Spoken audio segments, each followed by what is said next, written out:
आज भाऊबीज अर्थात भावा बहिणीच्या नात्याचा गोडवा वाढवणारा दिवस. बहिणीला मिळणार भावाकडून ओवाळणी.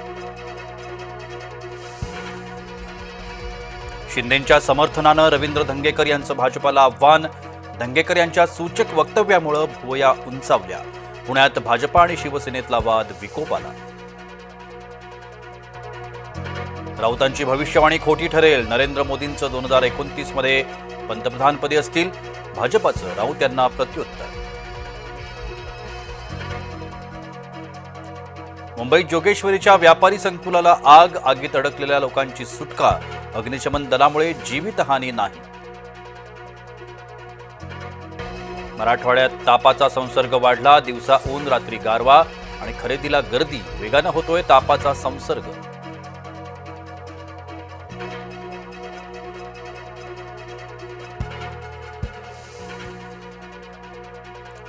बिहारच्या काँग्रेस आघाडीत कुरघोडीचं राजकारण. तेजस्वी मुख्यमंत्री होणार असेल तर काँग्रेसला उपमुख्यमंत्रीपद. देशात प्रथमच भावी उपमुख्यमंत्र्याची घोषणा.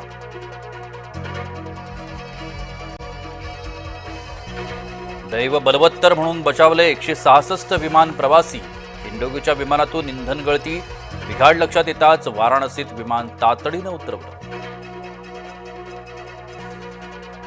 राष्ट्रपती द्रौपदी मुर्मू शबरीमलाच्या अय्यप्पा मंदिरात. मुर्मू ठरल्या अय्यप्पा मंदिरात जाणाऱ्या पहिल्या महिला राष्ट्रपती. अय्यप्पा मंदिरात महिलांवरील प्रवेशाचे निर्बंध नाही. नागनाथ महादेवाची दिवाळीनिमित्त अलंकार पूजा. देवाला चढवला सोन्याचा गोफ. लक्ष्मीहार. महादेवाच्या कानात सोन्याचे डूल आणि गळ्यात मोत्यांचा हार.